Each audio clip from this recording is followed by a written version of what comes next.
The slap landed before I even had time to blink. One sharp crack that sliced through the ballroom of the Harbor Light Grand and froze 250 wedding guests in their seats. I tasted metal at the corner of my mouth, felt the sting rise across my cheek, and watched my sister Marissa stare at me like I had ruined her entire future with one simple refusal. I was still standing at the microphone when it happened. The ballroom lights bounced off the crystal vases on the tables and the soft gold drapery behind me. The ocean was only a short walk away, close enough that I could hear waves sliding against the break wall when the music dipped. Everything was gorgeous. Everything had been planned down to the breath, and somehow I had become the center of the spectacle Marissa wanted, but not in the way she expected. Only minutes before the slap, the wedding coordinator had approached me with a bright smile and said that the bride wanted me to come forward and say a few words about my gift. I had told her quietly that there must be a misunderstanding, that I had already given my gift. But the coordinator insisted. The bride specifically requested it. So I walked toward the stage, unhappy but unwilling to make a scene in the middle of her reception. Marissa waited for me with her hands clasped in front of her, her body swaying slightly from adrenaline and champagne. Evan stood behind her, smiling politely, not knowing what was about to unfold. Guests lifted their phones, thinking this was some heartfelt moment between sisters. And maybe in some twisted way, Marissa thought it would be. She always acted like a spotlight. Tell everyone about the special wedding gift you prepared. Her voice had a bright trill to it, the kind she used when she was trying to control a room. Her eyes flicked toward me, sharp and demanding.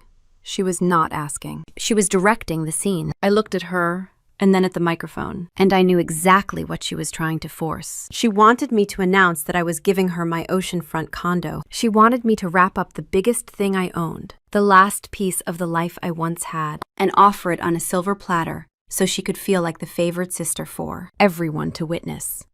She wanted applause. She wanted admiration. She wanted a fairy tale entrance into her marriage. But I told her no. Plain and steady. No, you do not need that condo. You have your own life ahead of you. I already gave you my gift. I could feel my voice carry through the speakers, soft but firm. I did not raise it. I did not tremble. I simply held the truth in place. Marissa froze for a moment. Her smile quivered. Then her face cracked open like something rotten beneath a polished surface. She stepped closer, enough that the guests could hear her even without the microphone. Her voice climbed, thick with disbelief and rage. You have been alone for years. I am getting married. I deserved it more. Hearing her say it out loud, in front of 250 people, felt like someone opened a window on a freezing night. Her words were not about a condo. They were about her belief that my life was less valuable than hers, that my grief, my widowhood, my quiet existence made me an open bank drawer she could tug from whenever she wanted. In her mind, she was the one beginning a new chapter. She deserved everything. I deserved nothing. She reached for me then, not gently, not accidentally. It was impulsive and furious, a strike fueled by entitlement and humiliation. Her hand connected with my face and everything inside the ballroom went silent. You could hear forks drop. You could hear a collective gasp. You could hear the ocean outside, steady and indifferent. I touched my cheek lightly, not to soothe the sting, but as if confirming that this really happened, that my sister had hit me at her own wedding because I would not hand her the home my husband and I once dreamed of sharing. Phones lifted in the air, screens glowed, guests whispered heatedly behind their hands. Evan looked pale, but did not say a word. Before I go any further, let me pause for a moment. I always like knowing what people are doing when they listen to stories like this. It makes everything feel a little more human. So if you feel like it later, tell me in the comments. When all of this happened, I was standing under those ballroom lights while the air around my shoulders turned cold, even though the room was warm. When I looked back at the crowd, my vision caught a woman seated near the far left table. She was older, maybe in her 60s, with silver hair pulled neatly behind her ears. Her expression was not horrified like the others. It was attentive, focused, watchful. She did not lift her phone.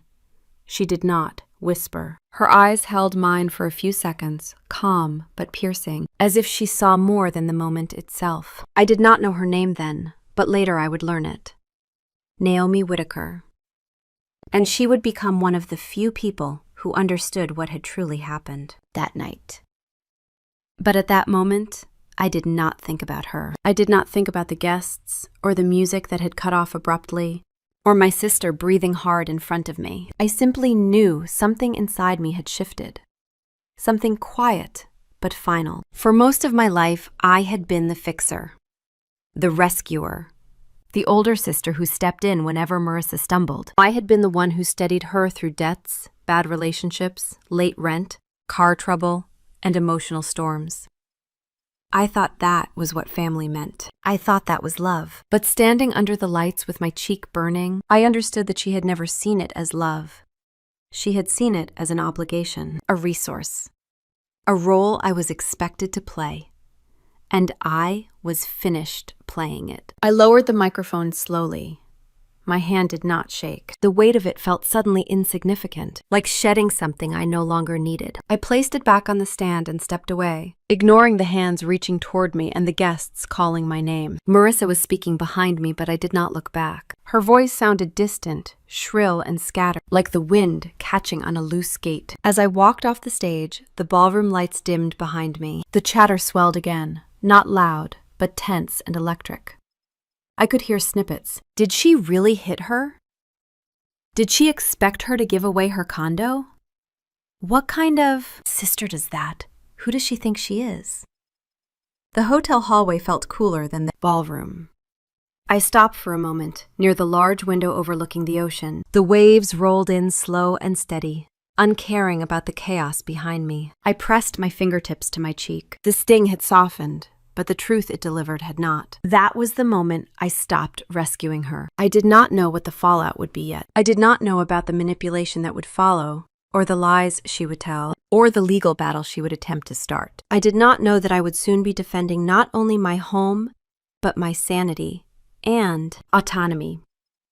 All I knew in that quiet hallway was that something had snapped clean inside me. Not broken, released. I took one last breath, squared my shoulders, and walked toward the exit. I left the ballroom without looking back at my sister, the crowd, or the ruined reception. I left without apologizing, without explaining, without offering comfort to the people who pretended to care. I left because it was the only act of self-respect I had strength for in that moment. I did not know then just how far she would take things next. But walking out into the night after that slap, feeling the cold air settle against my burning cheek, pulled me back into a part of my life I had spent years trying to carry quietly. That sting did not just belong to the wedding. It pulled open an older bruise, one that had settled beneath my ribs long before my sister decided she deserved them. Last piece I had left. The hurt did not begin in that ballroom. It began much earlier, in the shadows of a life that had already been thinned by loss. Before everything fractured, there had been a time when our family felt whole in ways that seem impossible now. I can still picture Dad coming home from the shop, smelling like grease and the pine-scented hand soap he always kept in the truck. He would lean back into his chair at the kitchen table with a deep exhale, not from exhaustion, but from a kind of gratitude. Being home meant he did not have to pretend. Mom would look up from whatever she was cooking and offer him the soft smile she looked out, saved for him alone. For those few minutes each evening, the world outside felt manageable, safe, steady. Our little family had a rhythm that never seemed like it would break. Marissa and I were already very different even then. I was the one who remembered chores without being told twice, the one who double-checked the locks before bed, the one who sat beside Dad to help him sort bills even though I barely understood what any of the numbers meant. It was not my responsibility exactly. It was more like an early understanding that someone needed to keep things together. Marissa drifted through those same days with a lightness I sometimes envied. She never worried about consequences because someone always seemed ready to catch whatever she let fall. She lived as if the world would bend to cushion her. And in our family, it often did. When my dad passed away, the blow hit so hard it rearranged the air. It came with a phone call in the middle of an ordinary day, and everything after that felt slightly tilted. Mom tried to hold on. She kept cooking, kept tidying, kept pretending that the house still felt the same. But grief is slow, and heavy. It softens the edges of a person, wears them down grain by grain until you look up and realize you have been watching them disappear. By the time we lost her too, Marissa and I were standing inside a house filled with memories but emptied of direction. The walls looked familiar, but the foundation of our lives had shifted. I stepped into the place I thought I was meant to fill, the steady one, the one who would shoulder whatever needed to be held. Marissa stepped closer to me and never really stepped back. Then came Daniel. If I close my eyes, I can still see the first evening we talked. The moment itself was nothing spectacular. Just two people sitting across from each other in a small bar after work. The kind of place with dim lights and a television humming quietly in the corner. I do not even remember what we laughed about, only that the way he listened made the room feel warmer. He carried himself with a calm that settled the air around him. Talking to him felt like taking a deep breath I did not realize I had been holding since Dad died. He never rushed me, never tried to fix me. He just listened, gently and fully. And somehow, that was enough. Our life together became a kind of quiet sanctuary. We took short trips when we could, nothing extravagant, just small escapes that let the world fade for a while. On Sundays, we cooked breakfast too late in the day, letting the smell of coffee drift through the apartment. Sometimes we talked about the future, not in big dramatic gestures, but in soft, steady hope. What the next few years might look like, where we might live, what kind of life we could build if we kept putting one foot in front of the other. One weekend, we were driving along the coast when we pulled over near a building with wide balconies facing the water. The air smelled like salt and warm stone. The sunlight made the ocean shimmer in a way that felt almost unreal. Daniel nudged my shoulder and said he could picture us living somewhere like that someday. Waking up to waves instead of alarms, drinking coffee while the morning light washed across the rooms. We stood there with the wind brushing past us, imagining a home that felt reachable, like something two people who loved each other could create with patience and time. Then the accident in the year 2018 shattered that hope in a single afternoon. I remember the weight of my phone when it rang and the strange stillness in the life. Hospital hallway. I remember the doctor walking toward me with a face that told the truth before any words formed. The first wave of grief does not arrive like sorrow. It arrives like a blow that knocks the air out of you. I walked out of that hospital feeling hollowed out, carrying the shape of a future that no longer existed. People tried to help in the only ways they knew. They brought flowers and casseroles. They offered condolences meant to soften the edges of grief. I thanked them. I kept going to work. I paid bills. I kept living because that was what life demanded. But inside, everything felt frozen behind a wall of something thick and unmoving. The world kept shifting while I stayed suspended in a place between before and after. The settlement came months later, $2 million. A number that made neighbors raise their brows and whisper words like fortune and blessing. They did not understand. To me, it was the numerical expression of loss, a sum attached to the unfillable space Daniel left behind. It was not wealth. It was my responsibility. It was the life we would never finish building. Still, I kept working. I kept my routines. But the thought of that coastline lingered. One weekend, without planning it, I drove back to the building Daniel and I had stood in front of. The unit with the water view was empty. I walked through it slowly, listening to the echo of my footsteps. When I stepped onto the balcony, the ocean breeze lifted my hair, and for a brief second, I felt something soft and familiar. Something that reminded me of breathing freely. I bought the condo for $740,000. It was not an impulse.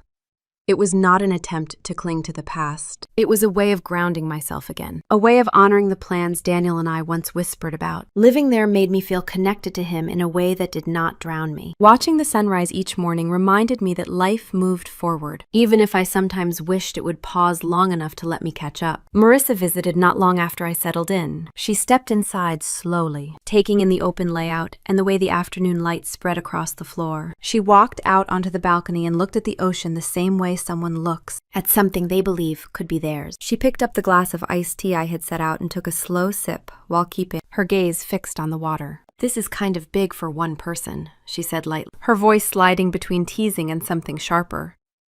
"Too big for a widow." The word widow hit harder than she seemed to realize. It wrapped around my ribs and pressed.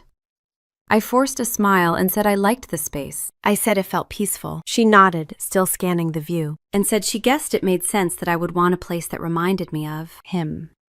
Then she added that maybe someday I would be ready to move on and find somewhere more practical, somewhere less emotional. Her tone was airy, but her eyes stayed on the ocean, as if measuring the distance between my life and hers. I felt something shift inside me, so small I almost convinced myself it was nothing. At the time, I pushed her comment aside. She had always been careless with words, tossing half-formed thoughts into the air without considering how they might land. I told myself that was all this was, just another loose comment carried by the wind. But that evening, after she left, I sat on the balcony and watched the last of the light fade across the water. Her words kept replaying in my mind. Too big for one person. Too big for a widow. Practical someday. Move on. It was the first time I wondered if she saw the condo not as my home, but as something she might someday claim for herself. Looking back now, that was the first crack in the foundation of what would come. A hairline fracture. Easy to ignore, but quietly widening beneath the surface. A sign that the ground between us had already started to shift. I did not recognize it then. I did not understand how deep it would go. I only knew that a strange unease had settled in my chest, and I could not quite name it. Not yet. Not until everything began to unravel. I had no idea then how quickly that crack would widen. It happened slowly at first, almost gently, the way a shoreline erodes under years of tide. You notice a shift, a thinning of something that once felt solid, but you tell yourself it is nothing. You tell yourself it will stop on its own. That is how it was with Marissa and me. Every small request, every crisis, every need felt like a single drop of water.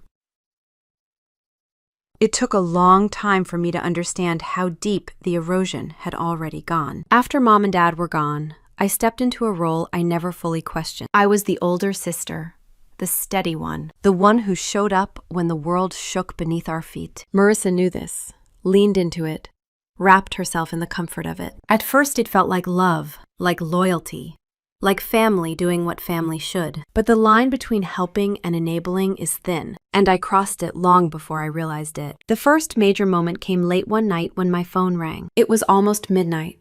Marissa's voice trembled on the other end. She had been in a car accident. A minor one, she insisted, quickly, desperately. She was not hurt, just shaken.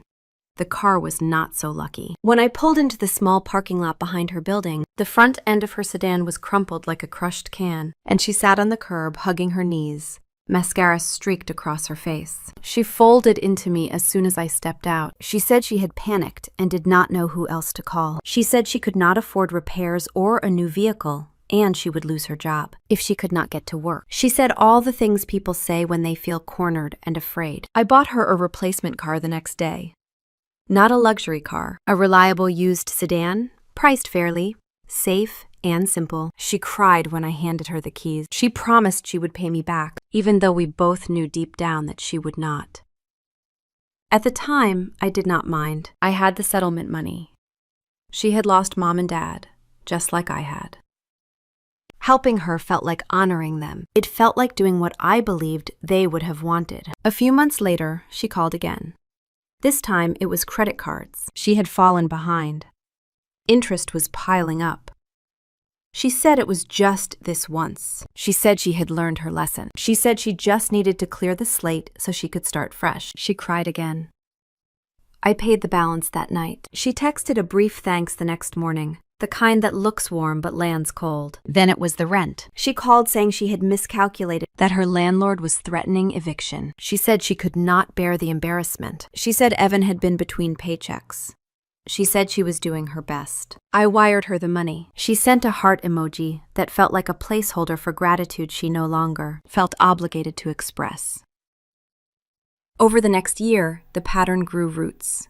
Groceries, utility bills, gas, unexpected expenses, cell phone upgrade, a weekend trip she suddenly could not afford, medical bills for a sprained ankle, admission fees for job training courses she never finished. I stepped in each time because it felt easier to fix a problem than let my sister suffer.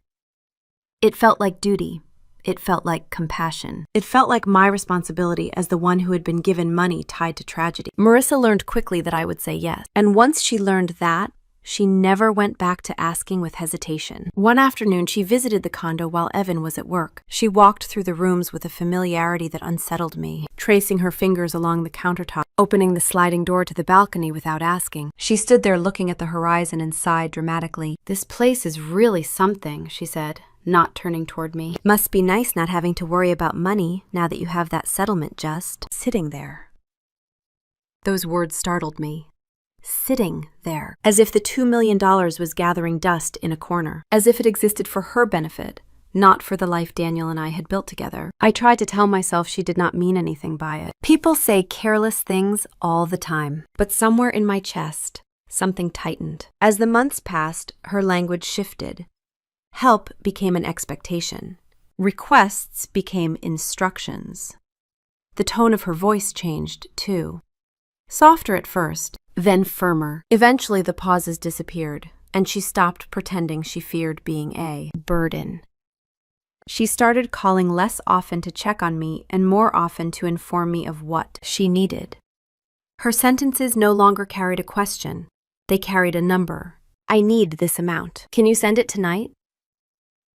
Once she called while grocery shopping. She said funds were tight again. She said she and Evan had been budgeting carefully, but things were just hard right now.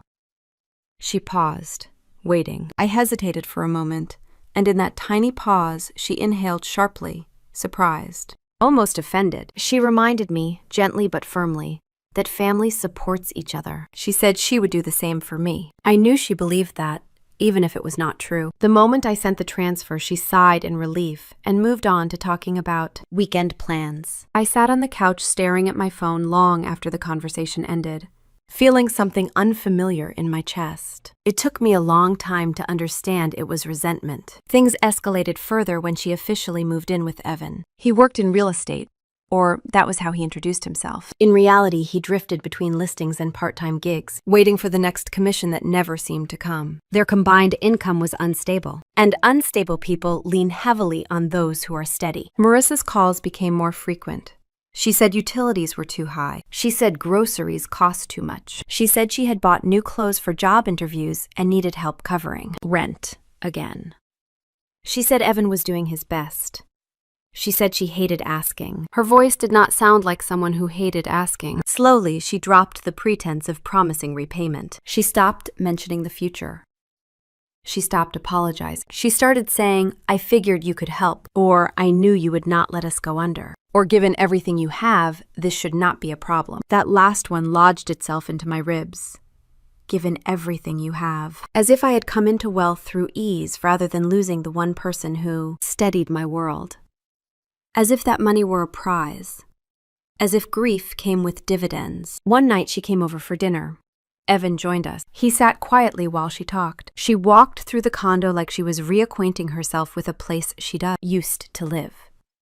She opened the fridge without asking, poured herself wine from a bottle I had not offered, and finally settled onto the couch with the unshakable confidence of someone in a home that should have been theirs. She looked around, her eyes moving from the windows to the kitchen, to the hallway. "You do not really use all this space," she said simply. "You live alone. It is kind of wasted, Nat."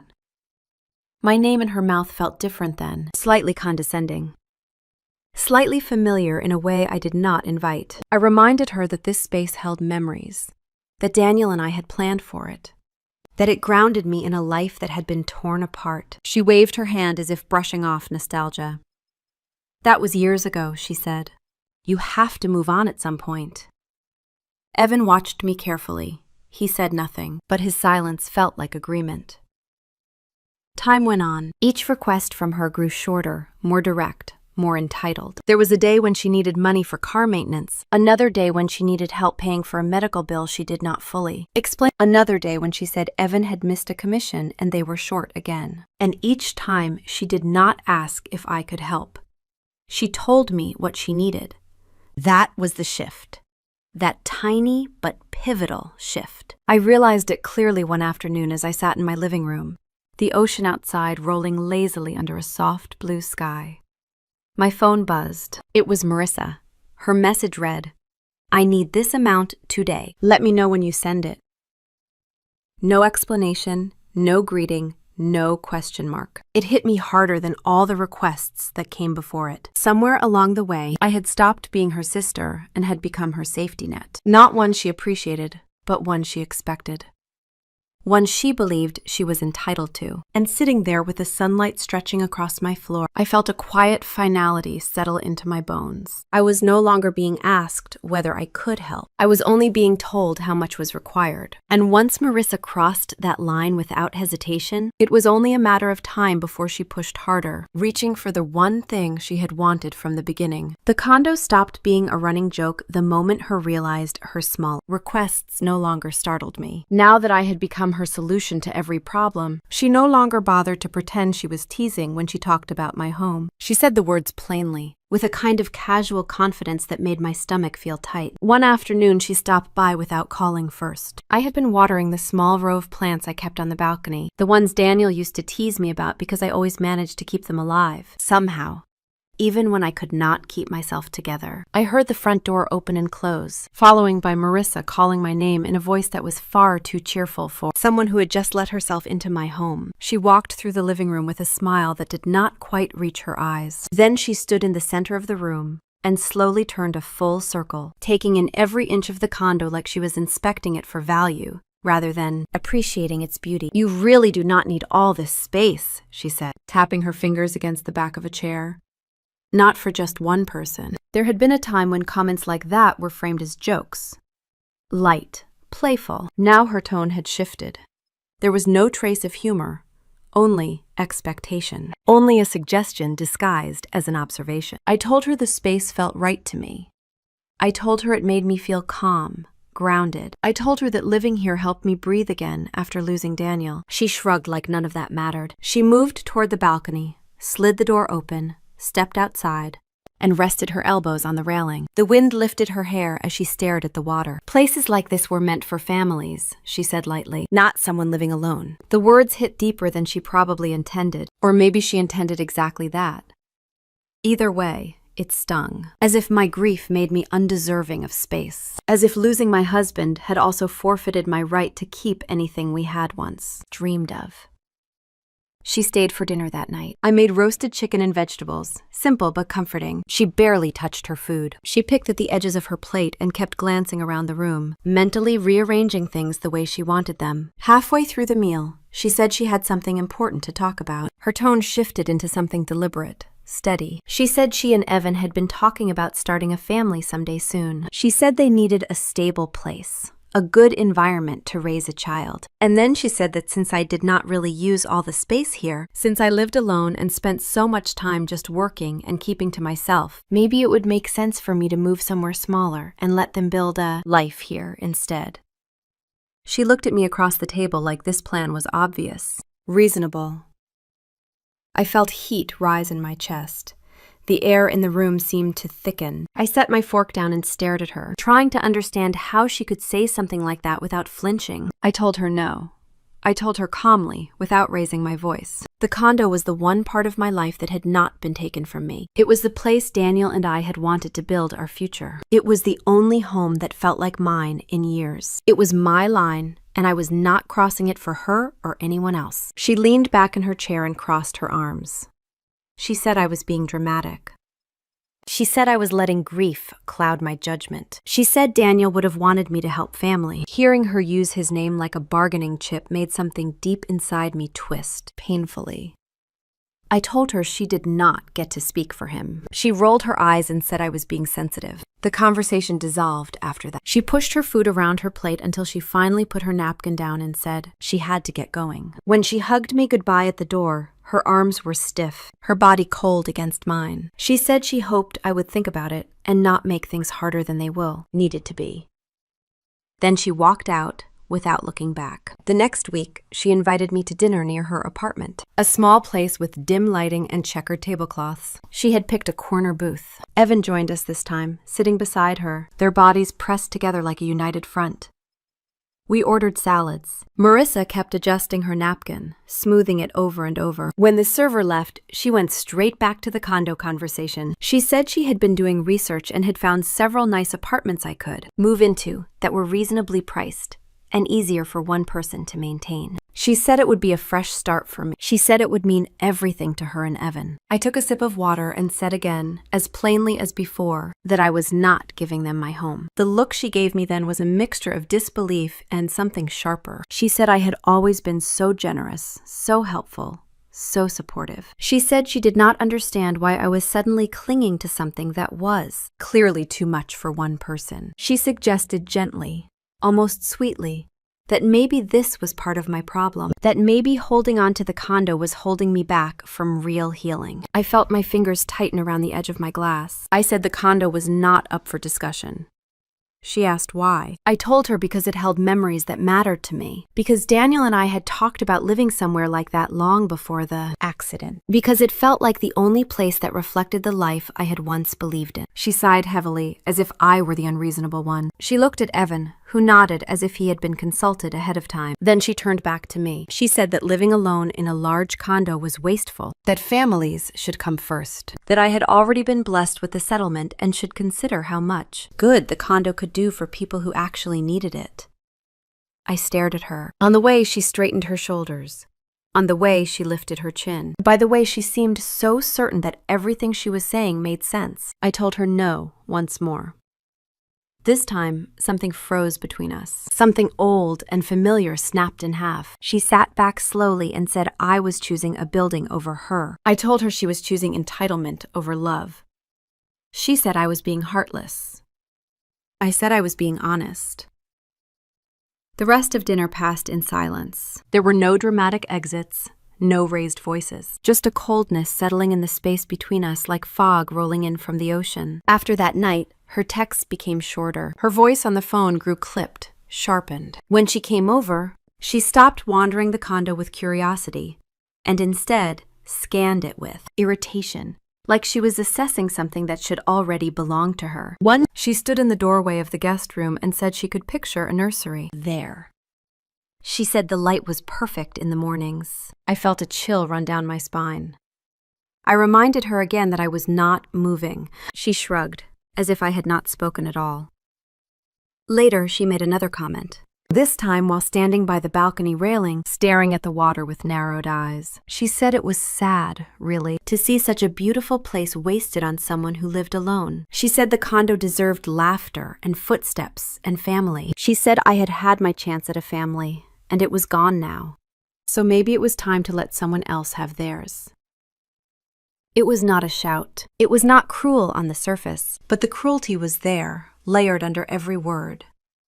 I did not respond. I stepped inside and closed the sliding door gently between us. From that moment on, something in our relationship went silent. Not broken in a dramatic way, but severed quietly, the way fabric tears when it has been pulled too hard for too long. She still called when she needed something, but there was no warmth. No sisterhood, only expectation. I met her needs less and less. I drew boundaries she did not like, and every time I said no, even to the smallest thing, I felt the air between us grow colder. Marissa stopped seeing me as her sister the moment I stopped giving, and the moment she realized I would not give her the condo was the moment she began planning how to take it anyway. The first sign was the wedding. At the time, I did not see it for what it truly was. I thought she was simply caught up in the excitement of starting a new life, dreaming bigger than her wallet could handle. I thought Evan was indulging her fantasies because he did not know how to say no. I thought the endless bills and invoices and vendor confirmations were part of the typical chaos of planning a wedding. I was wrong. Marissa and Evan planned a celebration so extravagant it almost felt like a parody of itself.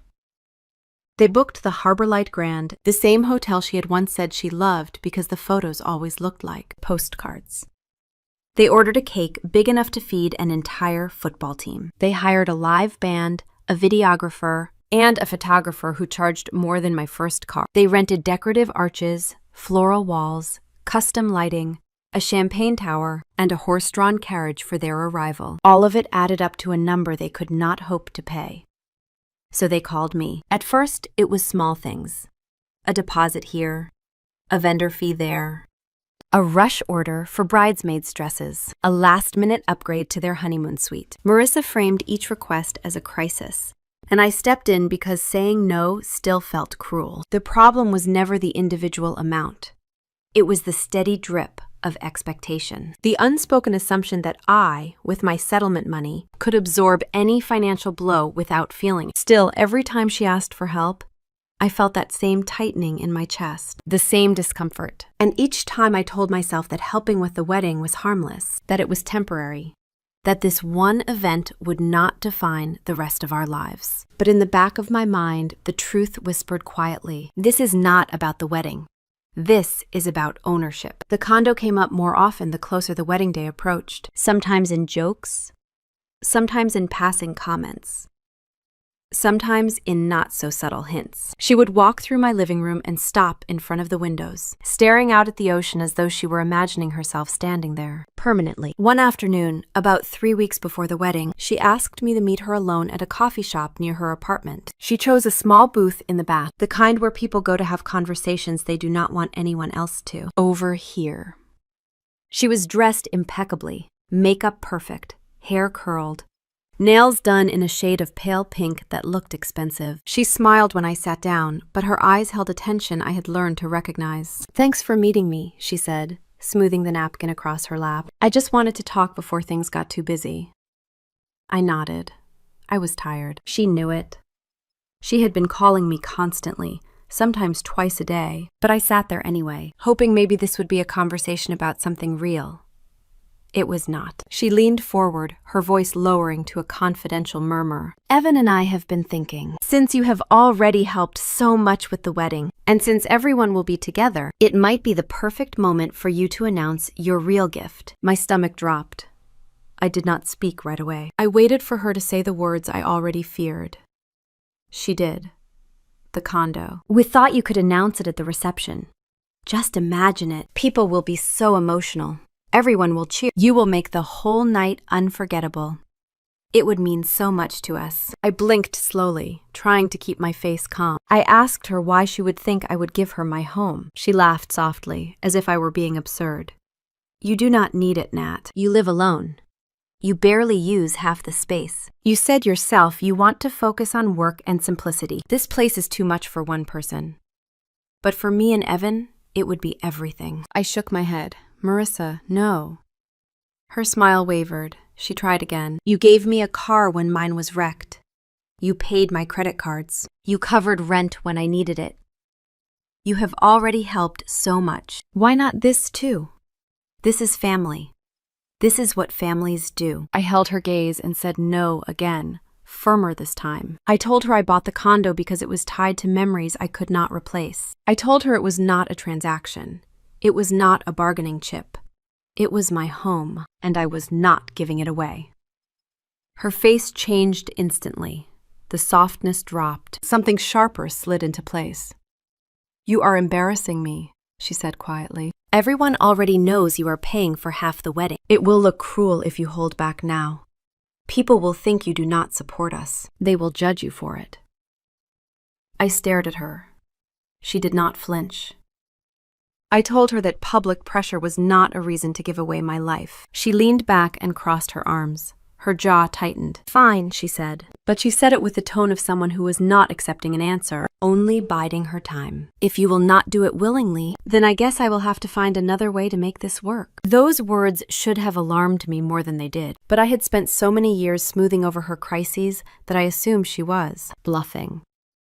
I told myself she would cool down. I told myself once the wedding was over, everything would settle. I told myself she would never cross a line that could not be undone. The day of the wedding arrived too quickly. The Harborlight Grand looked exactly the way she had imagined it. Flowers draped along the staircase. Candles glowing in every corner. Guests in elegant dresses and tailored suits. Fatara's features weaving through the crowd, capturing posed happiness. I stood in the bridal suite as Marissa finished getting ready. She looked beautiful. Truly. Even with all the conflict between us, I felt something like nostalgia settle over me. This was my sister, the girl I grew up with, the girl I protected, the girl I helped raise. She caught my reflection in the mirror. "Make sure you are ready for your speech later," she said lightly. My heart skipped. The speech.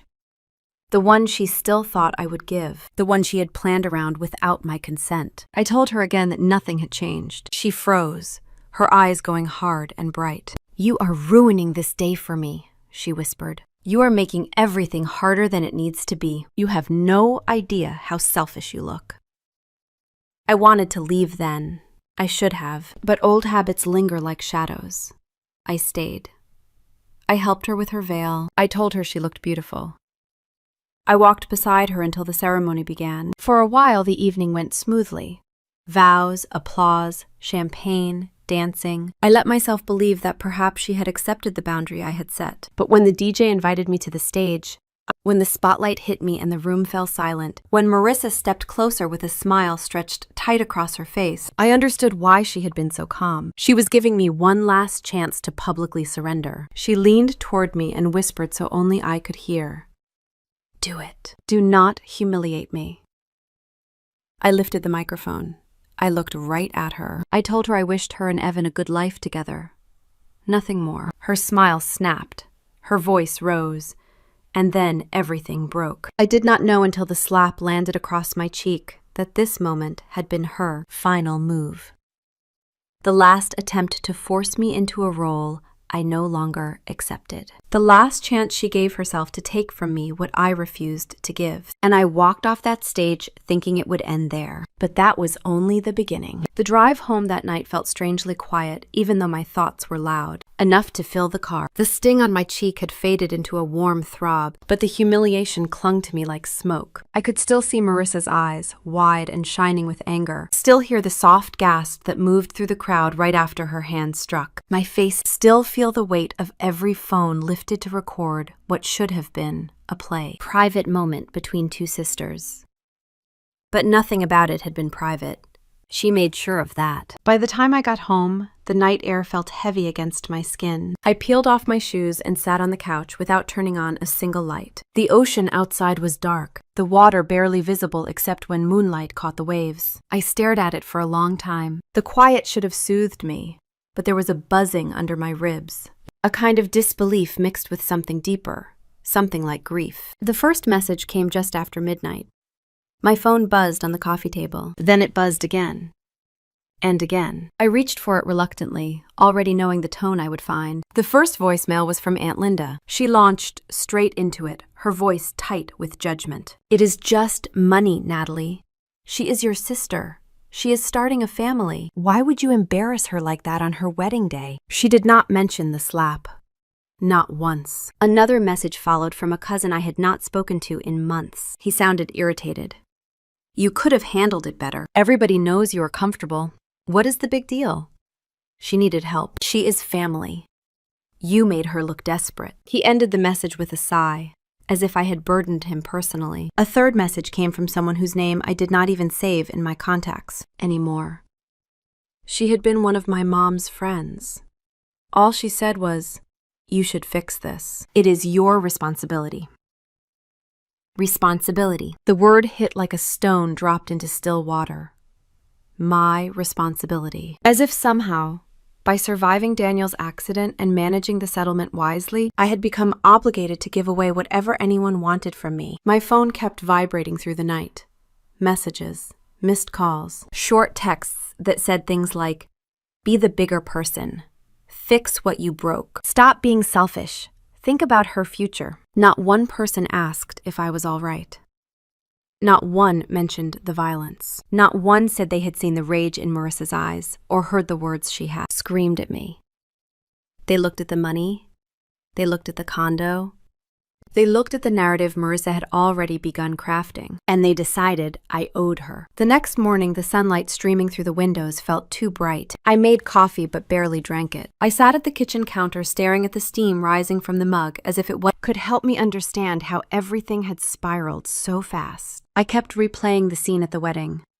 The lights, the silence, the sharp crack of her hand against my skin. The way she did not look horrified afterward, but triumphant, as if my refusal had been the only thing standing between her and some imagined victory.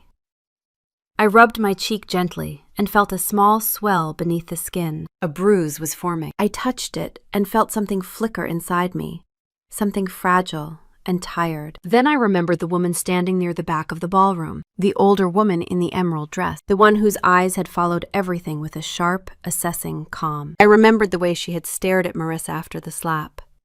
Not shocked, not scandalized.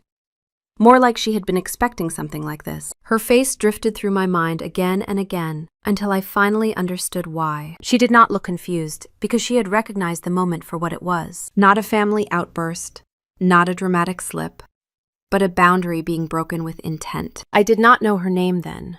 I only remembered her expression. Later that afternoon, after I finally showered and tried to pull myself together, I stepped outside my condo to get the mail. The hallway felt cooler than usual, the air conditioning humming steadily above my head. When I turned the corner toward the elevator, I nearly stopped walking. She was standing there. The woman from the wedding. Her silver hair was pulled back, and she wore a simple navy blouse with pressed slack. But there was something effortlessly elegant about her. She held a small clutch in her hands and looked up the moment she heard my footsteps. "You must be Natalie," she said. Her voice was smooth, calm, and surely practiced. She extended a hand, and I shook it automatically, even as my mind raced. "I am Naomi Whitaker," she said. "I was invited through a friend of a friend. Long story. But I saw what happened."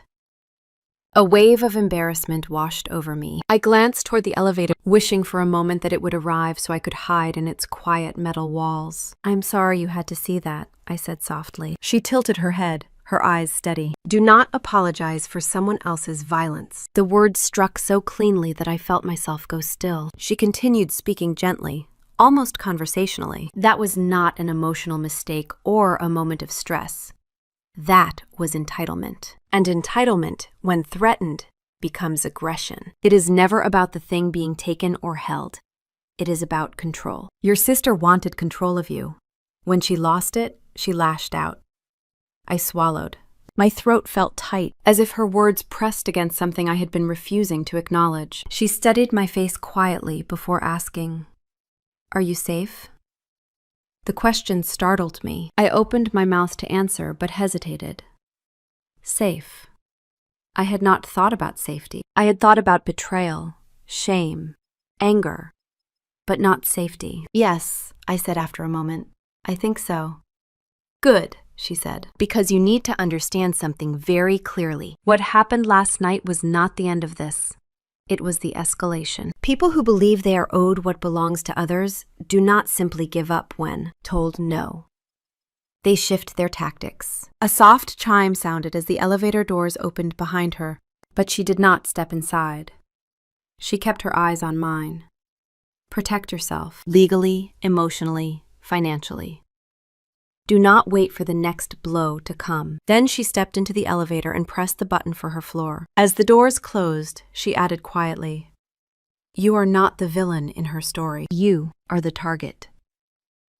The elevator doors sealed shut with a muted click. I stood alone in the hallway for several minutes, her words echoing in my mind until the coldness of the air made my skin prickle. By the time I re-entered my condo, something in me had shifted. I was no longer confused.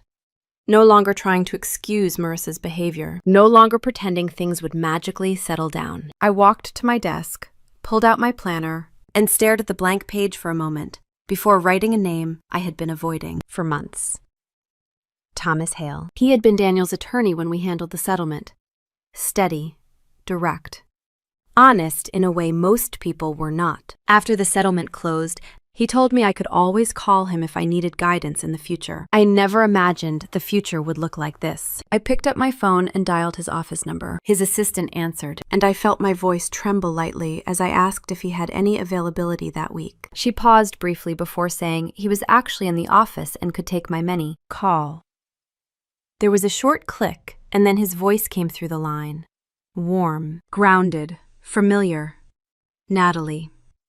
It has been a long time. How are you? I exhaled slowly. The truth rose to the surface before I could soften it. Not good, I said. I think I need help. He did not ask in what way. He asked only, tell me what happened. So I told him. Not everything, not yet, but enough. Enough for him to go quiet for a moment. Enough for him to say something that mirrored Naomi's warning almost perfectly. What you are describing is not a misunderstanding. It is a pattern, and patterns like this do not disappear.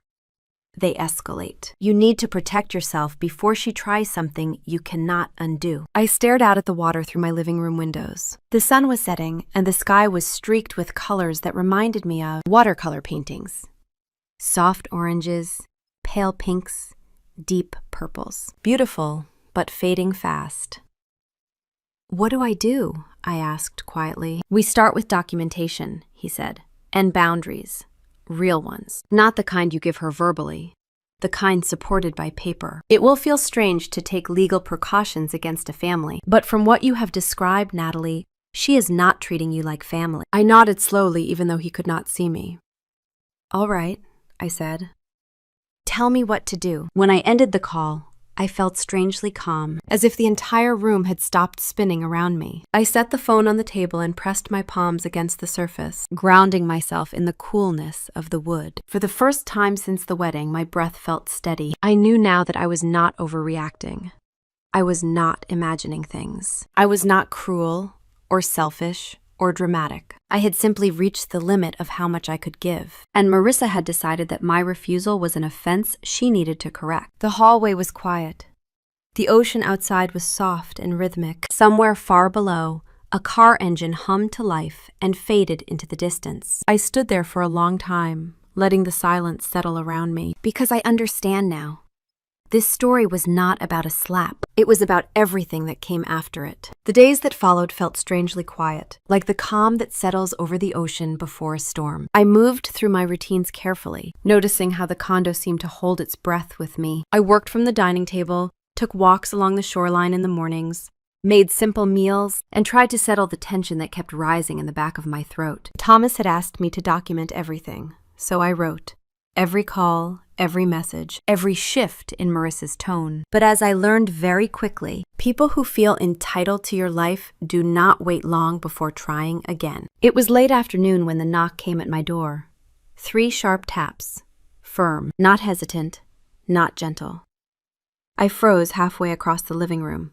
I had not been expecting anyone. I walked slowly toward the door and looked through the peephole. My stomach tightened.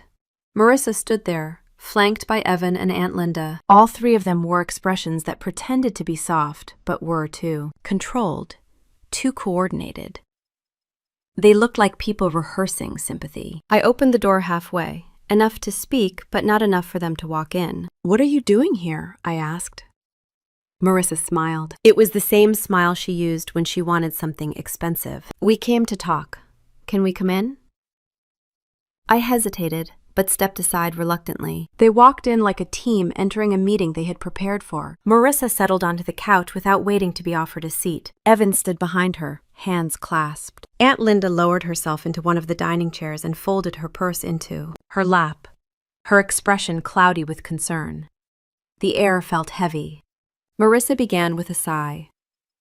"I owe you an apology for the wedding. Things got out of hand. I was emotional. It was a big day." She looked up at me through her lashes, waiting for me to soften. I did not. "I appreciate the apology," I said. But the conversation ended there. Her smile tightened.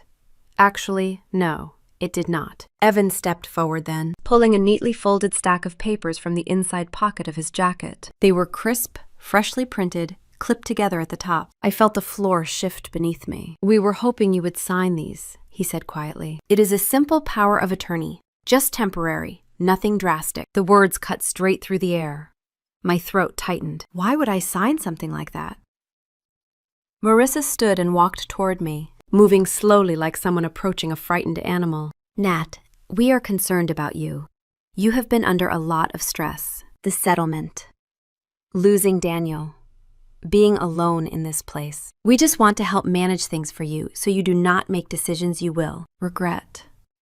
Her voice was syrup, thick, artificially sweet. I shook my head. I do not need anyone managing my life. Aunt Linda chimed in with a soft cluck of disapproval. Honey, everyone sees you have been struggling. You are isolated out here. You do not always think clearly. Sometimes help is what strong people need. My heart thudded once, hard. They were not here to apologize. They were here to corner me. Marissa took another step, lowering her voice. If you sign this, we can help with the condo. Keep it in the family. Make sure things stay organized. It is just practical. That is all we want. The condo. Of course it came down to that. I looked at the papers in Evan's hand, my name printed on the first page. The lines ready for signatures. The words that would strip me of control over my own property if I made the mistake of letting fear or guilt guide my hand. I straightened my shoulders. I am not signing anything. The shift in the room was immediate. Marissa's face hardened. Nat, you are being paranoid, Evan added quietly. You are not thinking clearly. Aunt Linda shook her head. You have gotten so defensive. This is exactly what we are worried about. Their voices layered, one on top of the other, forming a wall of accusation. Paranoid, confused, isolated. Not thinking clearly. It was a script designed to make me doubt myself. A slow psychological erosion meant to push me toward compliance. But something inside me had changed since the wedding. Something Naomi had awakened with her quiet warning. Something Thomas had reinforced with his steady voice. I was not losing my mind. I was losing my tolerance. I lifted my chin. I already spoke to a lawyer. The silence that followed was sharp. Marissa's eyes widened. Not with fear, but with indignation. You talked to a lawyer about your own family. I let the question hang in the air for a moment, then said yes. Aunt Linda leaned back as if I had slapped her. This is what I mean. You are acting irrational. Evan stepped forward again. You are misinterpreting everything. We are trying to help you, but if you get lawyers involved, it is going to turn messy for no reason. There was a thin thread of warning in his voice, a quiet threat wrapped in civility. I looked at all three of them. Their expectant faces, their frustration, their disbelief that I would dare to protect myself. Then I pointed to the door. This conversation is over. You all need to leave. Marissa blinked several times, stunned. You are choosing them over me. I shook my head. I am choosing my life over your expectations. She stared at me with a sharpness I had never seen in her eyes before. Cold, cutting. Like she was seeing me not as her sister, but as an obstacle. You will regret this. Her voice dropped into a low whisper. Mark my words. You will regret this. I did not respond. I opened the door wider. They walked out slowly. Marissa was the last to leave. She stopped just before crossing the threshold and looked back at me, her expression a storm waiting to break. Then she stepped into the hallway and I shut the door behind them. The moment the latch clicked, my legs weakened. I leaned against the wood, feeling the weight of my own heartbeat. My hands trembled, not from fear, but from anger. A quiet, simmering anger that rose through me like heat. I crossed the living room and went straight to the balcony. The ocean stretched out wide and steady, the waves rolling in slow patterns. I breathed deeply. Once, twice. Then I turned around and started doing what Thomas told me to do. Document everything. I wrote down the time they arrived, the words they used, the way they tried to frame my sanity as unstable, the pressure to sign the documents. The moment I told them I had a lawyer, every detail, every shift in tone. And then I made another decision. I called the building management office. A man named Carl picked up. His voice was cheerful, the kind of cheer that comes from spending all day behind a desk, where the biggest emergencies are leaky drains or lost key fob. I explained that I needed to change the locks on my condo, not the standard maintenance change, but a full replacement. He asked, if I had misplaced a key. I told him no. He hesitated. Is this a safety issue? I paused, letting the truth form fully in my mind before speaking it out loud. Yes. He did not ask anything else. He scheduled the locksmith for early the next morning. After hanging up, I walked slowly across the condo, touching the back of the couch, the edge of the kitchen counter, the door frame that led down the hallway. This home had been my refuge for years, but in the past month, it had begun to feel threatened. I went to the front door and locked it. Then I locked the secondary latch. Then I tested it twice. The condo felt quieter than usual, but it felt like my space again. The air seemed to settle around me gently, like the apartment itself exhaled in relief. I made tea and sat at the small table near the window. The sky was dimming, shifting into twilight blues and purples. For a moment, I let the warmth of the mug seep into my palms. But beneath that moment of calm, something else stirred. A realization. Marissa had not come today to reconcile. She had come to claim what she believed she was owed. And when I refused her once again, she did what entitled people do. She changed her strategy. She shifted the narrative. She tried to convince me and the rest of the family that I was unstable, unreliable, unable to manage my own life. If she could get people to believe that, then she could justify taking control. I sipped the tea slowly. She thought she was winning. She thought questioning my mind would weaken me. She thought I would fold under pressure. But she had forgotten something important. I had walked through deeper darkness than this. I had survived grief that tore me apart. I had built myself again from pieces that did not want to fit back together. I had learned how to keep breathing when the world tried to bury me. I was not the fragile thing she imagined. When the locksmith arrived the next morning and installed the new lock, I watched the old one fall into his tool bucket with a dull thud. A quiet, definitive sound, a line being drawn, a boundary being set. And for the first time in a long time, I felt the faintest spark of strength settle in my chest. This was my home, and I was done opening the door for anyone who intended to take it. That small spark of strength settled in my chest as the locksmith packed up his tools and left. But it had barely begun to warm me before the next blow arrived. It came 2 mornings later, when the sun was just beginning to lighten the edges of the sky, and the condo was still quiet enough that I could hear the slow hum of the refrigerator from across the room. A knock sounded on my door. Not loud, not urgent, but officially in a way that sent a cold ripple down my back. I set my coffee mug on the counter and walked slowly toward the sound. Through the peephole, I saw a woman standing there, holding a leather binder against her chest. She looked to be in her 40s, with calm, observant eyes, and her dark hair pulled into a low ponytail. She was dressed neatly, but not like someone from the police or a delivery service. I knew before I opened the door. I opened it halfway. "Good morning," she said with a small, professional smile. "Are you Natalie Hartley?" "Yes," I said. "My name is Renee Miller. I am with the county's Adult Protective Services. I would like to speak with you for a few minutes, if that is all right." The floor seemed to shift under my feet. My breath caught, but I forced my face to stay neutral. "Of course. Come in." I stepped aside and let her enter. She walked in slowly, taking in the living room, the open kitchen, the soft light coming through the balcony windows. Her gaze was steady, but not intrusive. She was noting the details the way someone might examine a puzzle before deciding where to start.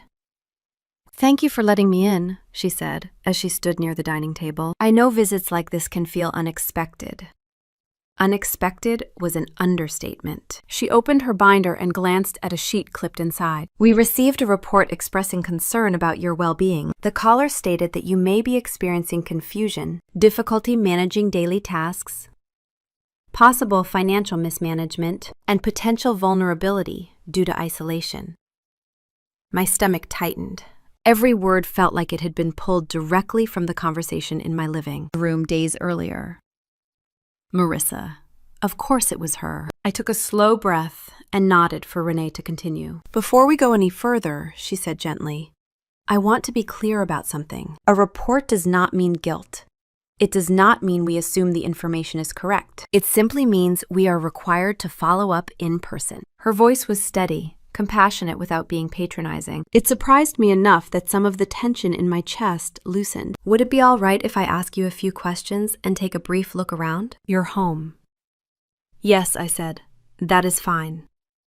She began with simple things: how long I have lived here, my daily routine, my work schedule, whether I had friends nearby, whether anyone helped me with bills or household responsibilities. Her eyes never left me for long, but she did not look at me the way Evan and Marissa had. There was no accusation, no suspicion dripping between the lines. She was trying to understand, not to trap me. After a few minutes, she closed the binder lightly. Thank you. Now, if it is all right, I would like to walk through the condo. I gestured for her to look around. She walked through the hallway, glanced into the bedrooms, stepped briefly into the kitchen, checked the fire extinguisher tucked between the pantry and the cabinets, and casually noted the organized shelves, labeled storage bins, and neatly stacked mail on the counter. When she passed the framed photo of Daniel and me on the bookshelf, she paused for just a moment, her gaze softening. She returned to the living room and sat down at the dining table, motioning for me to sit across from her. I took my seat slowly, hands folded in my lap. She studied me for a moment. Natalie, your home is spotless. Your utilities appear to be current. You have food in the fridge, medications stored properly, and I saw nothing suggesting you are unable to manage daily life. You seem oriented, articulate, and aware. So I want to ask you directly, do you feel confused or unsafe in any way? No, I said, absolutely not. Has anyone tried to convince you otherwise? There it was, the question. I exhaled, my breath shaky. Yes. She sat a little straighter. Can you tell me who? My sister, her husband, some relatives. I paused. They came here 2 days ago asking me to sign a power of attorney. When I refused, they said I was paranoid and confused. Renee did not react outwardly. She only flipped to another page and made a brief note. And do you feel you need someone to manage your finances or property? Decisions? No. I manage everything myself. I have for years. Do you have a lawyer? Yes. His name is Thomas Hale. I contacted him last week. She nodded, writing that down as well. Would you like to tell me why you think your sister filed the report? I hesitated, not because I did not know, but because saying it aloud made the truth feel heavier. She wants my condo. Renee looked up, her expression calm but more focused now. And is it valuable? Yes. It is worth around $740,000. It was purchased using part of a $2 million settlement I received after my husband died. I waited for her to show surprise or sympathy or judgment. She did none of those things. She simply nodded and made another note. Has your sister asked for the condo before? Yes, many times. Has she ever asked for large amounts of money? Yes. Has she ever repaid anything? No. When you refused her most recent request, did her behavior change? Yes. She became angry, and then she slapped me at her wedding, in front of 250 people. Renee's eyes widened just slightly. That was not in the report. Of course it was not. Marissa would not have mentioned the part that made her look unhinged. I told her the rest slowly. Not dramatically, just plainly, the way someone would read back facts from a ledger. The wedding, the staged apology, the power of attorney, the accusations when I refused. The family members pressured me afterward. The sudden shift to narrative building. When I finished speaking, Renee closed her binder completely and sat back in her chair. Natalie, I need to tell you something, she said gently. Reports like this sometimes come from family members who are truly concerned, but there are also cases where the motivation is financial. When someone stands to gain from controlling another person's assets, false reports can be used to justify petitions for guardianship. The word guardianship sent a cold shiver up my spine. She continued softly, watching my reaction. Guardianship removes a person's legal ability to manage their finances, property, and sometimes even their medical decisions. It is not something granted casually, but once in place, it is very difficult to undo. I felt my fingers press into the fabric of my pants. Are you saying that is what she is trying to do? I cannot know her exact intent, Renee said, but based on what I have seen today, you are clearly able to manage your own life. You are not confused. You are not mismanaging anything. You are not isolated to a dangerous degree. This condo is safe. You are safe. There is nothing here that suggests incapacity. Her voice was steady and reassuring, but the anxiety gripping my chest did not fade. Then she added a sentence that made my entire body go still. However, the report was only one part. There is something else you need to see. She reached into her binder and removed a folded document with a blue stamp across in the top. She slid it across the table toward me. My heart hammered as I opened it. It was a petition for emergency guardianship, filed by Marissa Hartley. My hands trembled as I scanned the accusations. Confusion, emotional instability, inability to manage finances, isolation, vulnerability, potential endangerment of self due to grief, lies, all of it, crafted carefully, strategically. Designed to make me look like someone incapable of saying no. A faint ringing filled my ears. My vision narrowed. The room felt too small, too bright. Renee's voice reached through the fog. Natalie, I need you to listen, because this is now a legal matter. The court has not granted anything, but the petition is active. You will need to respond. And you will need representation. I forced myself to breathe. Slow, steady, deep. I will call my lawyer, I whispered. Good, she said gently. He will guide you from here. She stood, giving me time to gather myself. At the door, she paused. For what it is worth, I believe the report was not made out of concern for your well-being, and I will be writing that in my evaluation. I nodded, unable to speak. When she left, the condo felt unbearably quiet. I sat at the dining table and stared at the petition until my eyes blurred. My whole body shook. Not with fear exactly, but with the shock of realizing how far Marissa was willing to go. She wanted the condo. She wanted control. And now she wanted the law to hand both to her. I folded the paper with unsteady fingers and placed it on the table beside my planner. Outside the balcony doors, the sun dipped lower, turning the ocean a deep shade of blue. The knock at the door had changed everything, because now it was not just family I was up against. It was not just the state. It was my sister steering it toward me like a weapon she believed she had every right to use. The days leading up to the hearing felt unreal, like I was watching someone else's life from a distance. Thomas walked me through each step calmly, never rushing, never dramatizing, but the seriousness in his voice told me everything. An emergency guardianship petition was not a small thing. It was a statement that I was unfit to control my own life. If granted, Marissa could have gained access to my accounts, my home, my medical decisions, everything that gave me independence, and she had filed it without hesitation. The morning of the hearing, I stood in front of the mirror in my bedroom and smoothed the fabric of my navy blouse. My hands were steady, surprisingly steady, but inside my chest a dull echo pounded against my ribs. I took a long breath, whispered a quiet prayer to the memory of Daniel, and picked up my purse. The courthouse was smaller than I expected, tucked between an insurance office and a bakery that smelled like cinnamon. I walked through the metal detector and followed Thomas down a hallway lined with benches. The fluorescent lights cast a tired glow across the floor. A few people waited outside other courtrooms, some anxious, some bored, some hiding behind folded paperwork. We were early. Thomas liked it that way. We sat together on the long wooden bench while he reviewed documents. He looked composed, confident. I held on to that. Then my sister turned the corner. Marissa wore a pale gray dress, tasteful jewelry, and a soft hairstyle that made her look delicate and worried. She carried a folder pressed to her chest. Evan walked beside her, eyes down, shoulders slightly hunched, as if he hoped no one would look at him too closely. They approached slowly, and when Marissa saw me, she arranged her expression into a mix of pity and sadness. "Natalie," she said softly, like she was greeting a patient in a hospital. "I wish it had not come to this." Thomas stood before I could answer. "We will speak inside," he said firmly, "not here."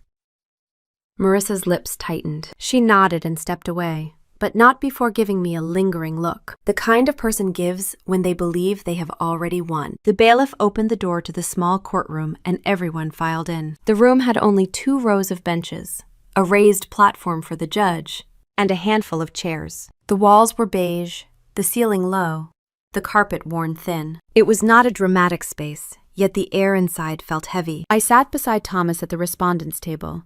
Marissa and Evan sat across from us. Aunt Linda arrived minutes later and took a seat behind them, her presence a silent reinforcement of their narrative. The judge entered, an older man with thinning gray hair and sharp eyes that missed nothing. He adjusted his glasses as he sat. We are here regarding petition 0715 concerning emergency guardianship from Miss Natalie Hartley. Will counsel please introduce themselves? Thomas stood smoothly. Good morning, Your Honor. Thomas Hale for the respondent, Ms. Hartley. A woman at the other table stood as well. Good morning, Your Honor. Claire Walters for the petitioners, Marissa and Evan Hartley. The judge nodded, glanced through the brief file before him, and spoke. This is an emergency petition. The burden is high. I expect clear, factual evidence to support any claim of incapacity or imminent risk. That word, incapacity, sounded foreign in the air, as if it belonged in someone else's life. Claire began. She stepped forward in her perfectly tailored suit, her posture confident, her tone smooth. Your Honor, the petitioners are here today out of genuine concern. Miss Hartley has shown signs of deteriorating mental clarity over the past several weeks, months. Emotional instability, difficulty managing finances, increasing isolation. She has made decisions that endanger her own well-being, and her family fears she may be vulnerable to exploitation or self-harm. I felt my jaw tighten. Exploitation. Self-harm. None of it was true. Marissa dabbed her eyes with a tissue, perfectly timed. Claire continued. In addition, recent events demonstrate confusion and impaired judgment. We will present testimony and recordings showing erratic behavior. Erratic. The word twisted my stomach. Thomas rose calmly. Your Honor, my client is fully capable, financially stable, and mentally sound. The evidence will show this petition was filed not out of concern, but out of financial motivation. Claire bristled. Your Honor, we object to that characterization. Overruled, the judge said simply. Continue. Thomas nodded and sat. The judge motioned toward the petitioners. Call your first witness. Marissa walked to the stand with the air of someone stepping into a spotlight she had been practicing for. She raised her hand, swore to tell the truth, then settled in her chair with another well-timed sniffle.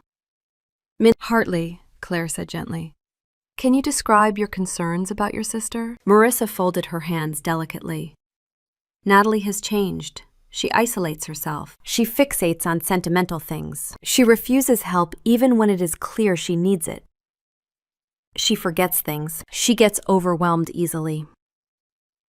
She has trouble making decisions. And honestly, Your Honor, I am scared she is being taken advantage of. She is alone, and she is vulnerable. Claire nodded sympathetically. Can you give an example of this confusion? Marissa paused, swallowing dramatically. The night of my wedding. I felt the courtroom tilt for a moment. Marissa continued. She was supposed to give a toast. She had rehearsed it. We talked about it for weeks. But when the moment came, she froze. She said something completely unrelated. Then she got upset and walked off the stage. She ruined the moment. It was like she was not fully aware of what was happening. Every word was a lie. Claire nodded again. Your Honor, we have video of the incident to support this. Thomas stood quickly. Your Honor, we object to selective interpretation. If a video is shown, it must be shown in full. The judge tapped his pen once. Play the entire recording. Claire hesitated, but nodded to the bailiff. The courtroom lights dimmed slightly as a screen lowered from the wall. A projector hummed. Then the footage began. The ballroom appeared, glittering with lights. The music lowered. I saw myself walking to the microphone. A pit formed in my stomach as the moment replayed on the screen. The audio was picked up. Marissa's voice. Say it. Go on. Tell them. Then my voice, steady and calm, saying I wished her and Evan well. The room in the video fell silent. Then Marissa's voice rose. You are alone. You have been alone for years. I am getting married. I deserve it more. My chest tightened as the courtroom watched my sister's face contort with entitlement. Then her hand flashed across the screen, and struck my cheek. The sound echoed even through the speakers. Gasps filled the courtroom, small but sharp. The camera panned to the crowd, catching confused faces, raised phones, and whispered shock. The video ended. Silence pressed over the room like a weight. Thomas rose slowly. Your Honor, the incident speaks for itself. My client is not confused. She refused to give her home to the petitioners, and this was the result. Her refusal was calm, specific, rational. The retaliation was not. Claire scrambled. Your Honor, that clip does not capture the months of decline. It only shows a moment of heightened emotion. The judge lifted a hand. I saw what I saw. Thomas stepped toward the center. The defense calls Naomi Whitaker. My breath caught. Naomi walked down the aisle with quiet confidence. She wore a simple navy suit, her silver hair pulled back, her eyes alert and unwavering. She took the oath and sat. Thomas began. Miss Whitaker, were you present at the wedding event shown in the recording? Yes. Did you witness the interaction between the two sisters? Yes, I was standing near the back. How would you describe what you saw? Naomi folded her hands. It was not confusing. And it was not emotional instability on Natalie's part. What I witnessed was entitlement escalating into aggression. The sister demanded a large piece of property. When she did not get it, she retaliated publicly. That is not caretaking. That is coercion. Claire stood sharply. Objection. Speculation. The judge shook his head. The witness observed the behavior firsthand.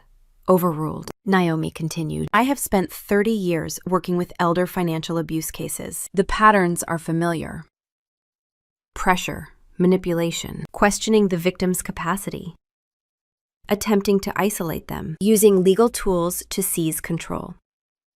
This case matches those patterns. A quiet murmur moved through the small gallery seats. Thomas approached the bench calmly. Your Honor, we also have the APS evaluation completed by Ms. Renee Miller. Renee stood from a nearby bench and approached. She identified herself as the county social worker assigned to the report. She stated clearly that she found no evidence of confusion, incapacity, or mismanagement. She stated the home was safe, the utilities current, the finances organized, the respondent coherent and independent. The judge listened carefully, his eyes narrowing slightly with each contradiction to the petition. When Renee finished, Thomas placed a final document on the judge's desk. Bank statements, receipts, maintenance logs, legal documents, proof that I handled every aspect of my life without difficulty. The judge leaned back in his chair and looked directly at Marissa.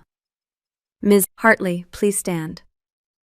Marissa rose slowly, confusion flickering over her face. The judge adjusted his glasses. This petition is not only unsupported, it appears to have been filed with misrepresentation and personal motivation. The evidence shows no incapacity, no confusion, no financial mismanagement, and no isolation requiring intervention. What it does show is an attempt to obtain control over your sister's property through legal pressure. This is a misuse of the guardianship process. Marissa opened her mouth, but no sound came out.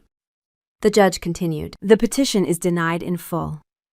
Furthermore, this court issues a formal warning. Any future petitions without substantial evidence may result in sanctions. The words fell with the weight of justice.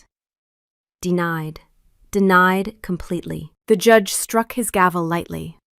This hearing is adjourned. Marissa sank into her chair, her face pale, her hands trembling. Evan stared straight ahead, jaw clenched. Aunt Linda looked stunned, as if reality itself had betrayed her understanding of the world. I felt a long, slow breath leave my body. Not relief, not triumph. Something quieter, something steadier, something like reclaiming air I had forgotten belonged to me. Thomas touched my shoulder lightly. It is over, he said. But as I gathered my things and stepped out of the courtroom, I knew one thing clearly. This was not the end. When I walked out of that courtroom, the morning air felt different, lighter somehow. Not because anything had gone back to the way it used to be. That was impossible now. It was lighter because the last illusion had finally dissolved. Whatever version of family I had been holding on to, whatever hope that Marissa might someday remember the girls we used to be, whatever belief that loyalty and sacrifice could still bridge the gap between us, all of it had finally loosened its grip on me. Thomas walked beside me down the courthouse steps. He did not rush me. He did not try to summarize the hearing or reassure me. He simply stayed near, letting silence settle in the place where panic had lived for weeks. When we reached the parking lot, he turned to me. "You handled yourself with strength, Natalie." I nodded, though I did not feel strong. I felt emptied, cleaned in the way a person feels after a long cry they never intended to have. "Thank you," I said quietly. "For everything. Call me if anything else happens," he said. But I have a feeling this was the end of her legal attempts. He was right. Legally, it was over.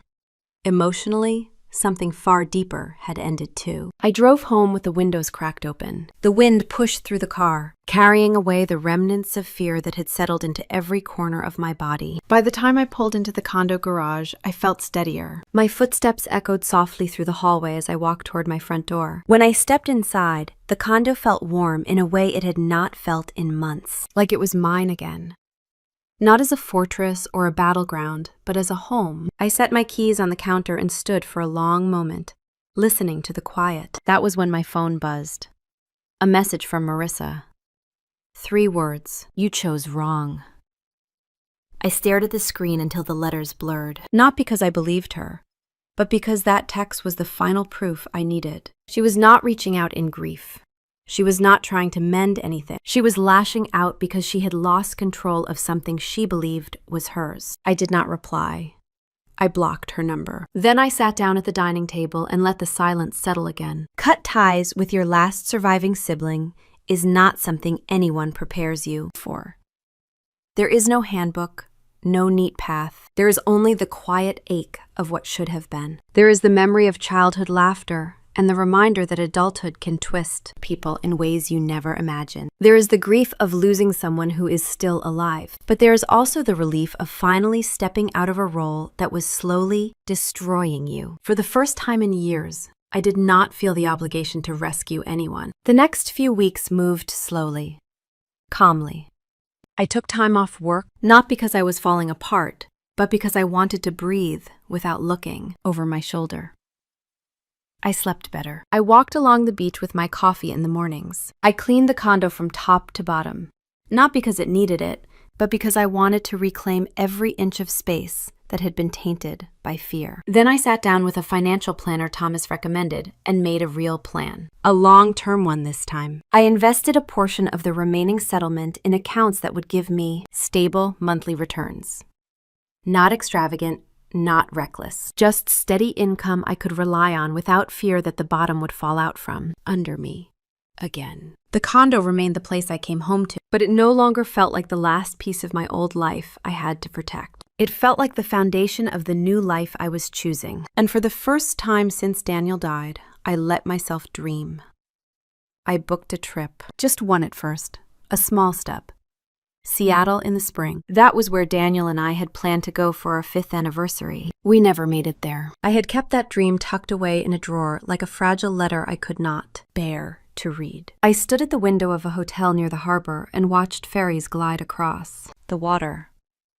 I imagined Daniel beside me. I let the memory be soft instead of sharp. From there I went other places we had talked about. Palm Springs, Charleston, a tiny coastal town in Maine where the mornings smelled like pine and salt. I finally saw the places we had circled in guidebooks. I walked streets we had once traced with our fingers, but I did not travel to run away. I traveled to inhabit my life again. Each time I returned home, I opened the balcony doors and let the ocean air in. The condo no longer felt like a monument to grief. It felt like an anchor, something steady in a world that had shifted beneath me more times than I could count. I thought often about the cost of what had happened.